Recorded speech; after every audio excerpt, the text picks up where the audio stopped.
Hey guys, welcome back to my channel. Today I'm going to be doing a laundry chat with me. I got a lot to update you. I haven't been on YouTube in a while and I'm just going to let you know what's been going on. So a lot has happened since I was last on YouTube. I was last on YouTube in, I want to say it was August or something. And during that time we have sold our house, bought a new house, and here we are. So let's start from the beginning. We decided to sell our house probably, I don't know, while I was still pregnant with Livy. So it's been a while since we were looking, and there just wasn't anything out there. We put in an offer on one house, and the guy was super sentimental with the house. He evidently lived there forever, had kids there, you know how the whole thing goes, but the house just wasn't worth what he was asking for. So we put in the offer and he basically flat out rejected our offer. And so that house went away. And then it took us probably 2 more months to decide on another house to put in an offer. And that house was a really big house. It had 2,600 square feet. It was 4 acres of land. It had a nice yard with it and garages and all those things. And so when we were looking at the house, the guy was like, yeah, I'm going to put new doors in it. I'm going to be putting a new HVAC in the first floor. And so all that came with the price. And so we looked at it a couple times and decided that we wanted it. And we put in an offer, and the guy verbally accepted our offer. And so when we sent him the paperwork, he took a couple of days to get the paperwork back to us. And all the while I'm thinking something's not right. This is not, he's either not wanting to sell us the house, or he's not wanting to sell the house at all. Like, something's going on. And probably a day after we sent the paperwork to him, maybe a couple of days, something like that, I was looking on Facebook and I found the house on Facebook. And it was not on Facebook before we put in the offer. So the guy actually put his house on Facebook Marketplace to sell after he had already accepted our offer. Strike number 1 for me. I thought that was very shady.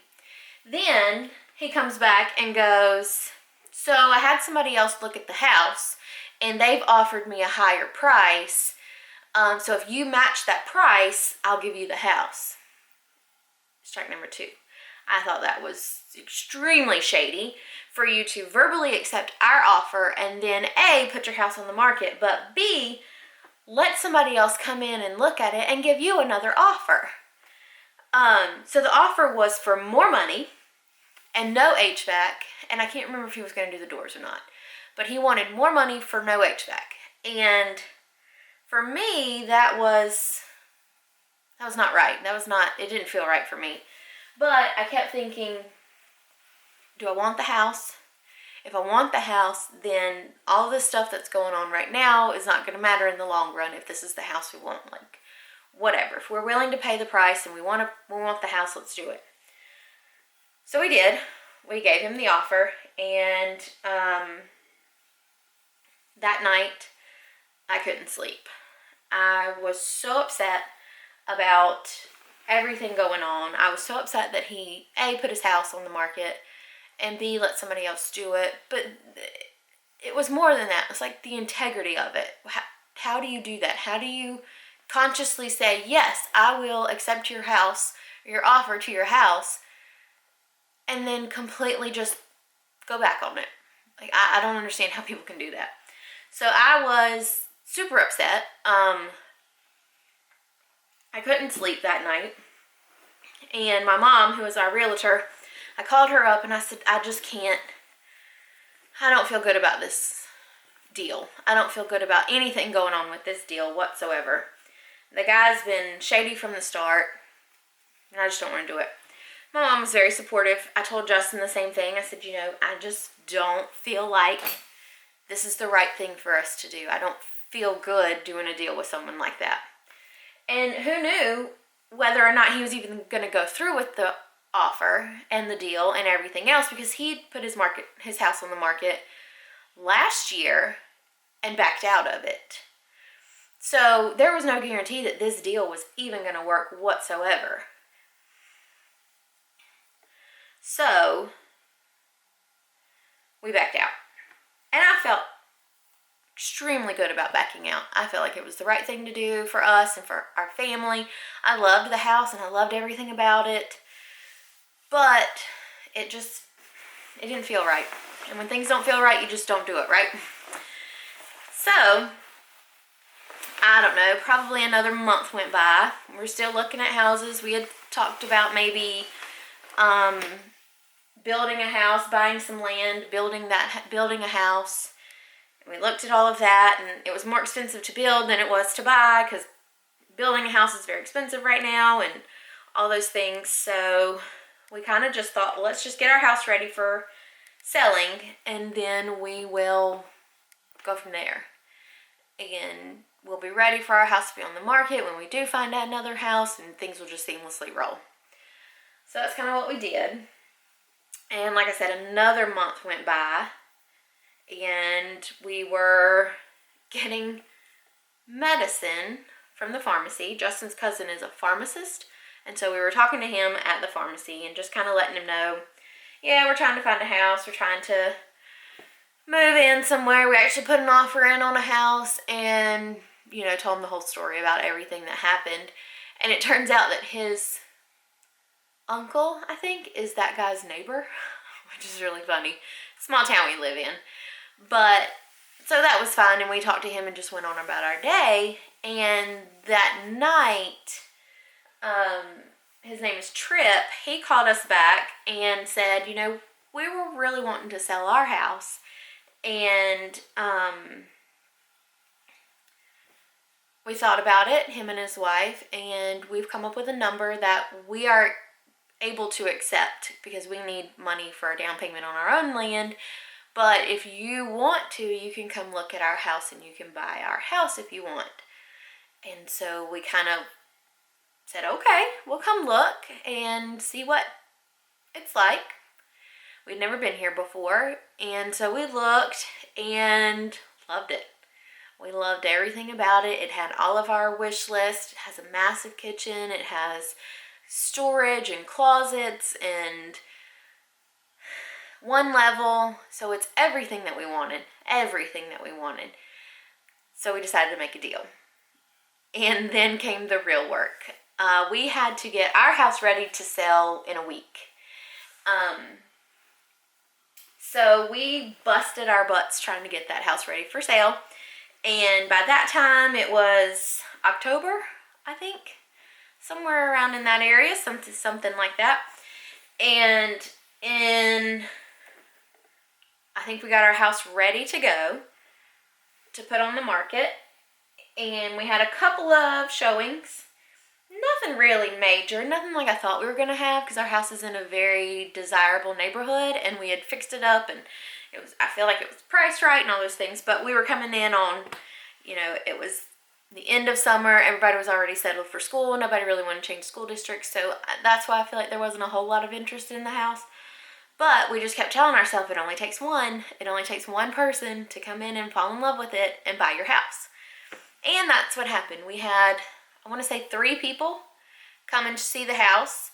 And they fell in love with it and put in an offer. And we were under contract within a week of putting it on the market. So that was really nice, and that was really cool that happened so fast. Sorry, I gotta get some more water.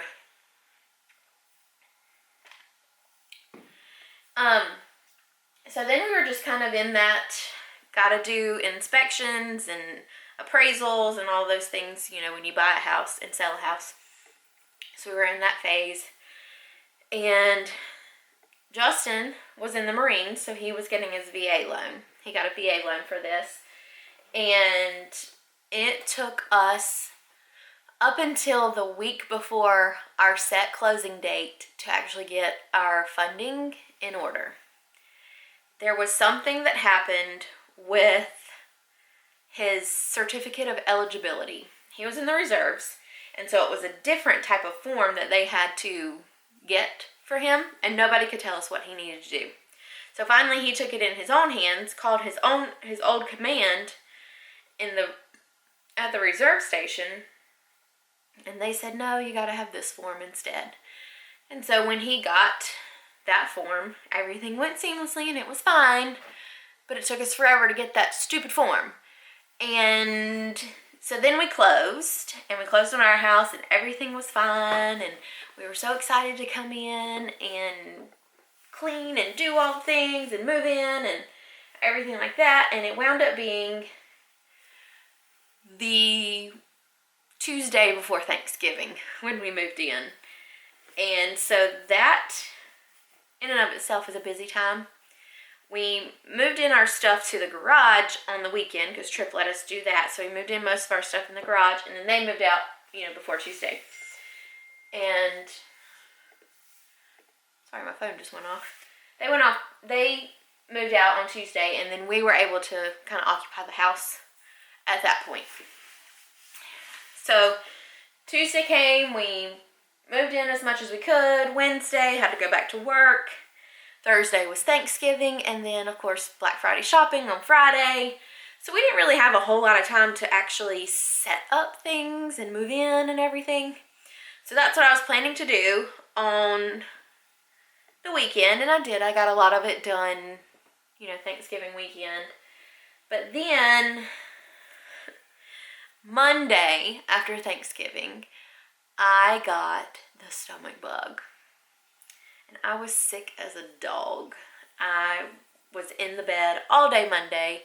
I did not feel good on Tuesday. I finally went back to work on Wednesday. Still wasn't 100% until maybe Thursday. That's when I started feeling good. So obviously that whole week was shot. I did nothing to the house that week. And then Friday of that same week that I had the stomach bug, I had scheduled to get my wisdom teeth removed. They had been bothering me for a long time, and I just hadn't done it. So I thought, well, let me go ahead and get my wisdom teeth out so I can use up my insurance for this year and be completely well before Christmas. And so I got that done. So of course that weekend was kind of out. I was miserable. My face hurt. My teeth were numb and everything. And come Monday, I still had numbness in my mouth. So I called the doctor, and he asked me to come in right away on Tuesday.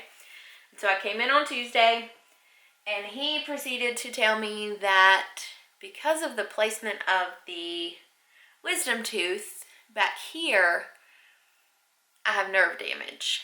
And so it is completely numb, like from here, all the way up to there at that point. I could not feel anything. And he tells me that while this is not common, it is something that is not permanent. Except for in like 3 to 5% of people that this happens to.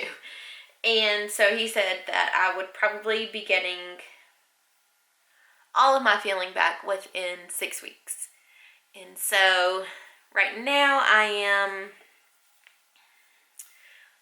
think I'm right at 3 weeks. Yesterday was 3 weeks after the surgery, and it still feels pretty numb. I can't really feel that and kind of feel that, but it's like 75 to 80% back. So I'm hopeful that things are going to continue to go that way, and I won't have permanent nerve damage in my mouth because I wanted to get my wisdom teeth out. But so that's my life since August and what has happened since then. So I am ready to get back into a normal routine. I'm ready to get back and figure out this house and how I want it to be set up and organized and get everything back to where it needs to go. We've got to buy carpets and curtains and all these things that we never really had before. Every single room in this house has curtain rods that they left for us. And so it looks kind of bare when there's no curtains. So got to do that, and I am just ready I'm ready to get back at it. So that's what's been going on with me. I hope you enjoyed this video. It was kind of a rant, kind of a ramble, but it's what's happened. It's my life. It's where we are, how we got here. So I hope you enjoyed this video, and if you did, please give it a big thumbs up and hit that subscribe button if you are new. I will be putting out videos weekly, mommy videos, cleaning videos, maybe some recipes thrown in there since I've got a fancy new kitchen to use. I don't know, we'll see. But I will see you guys in the next one. Bye.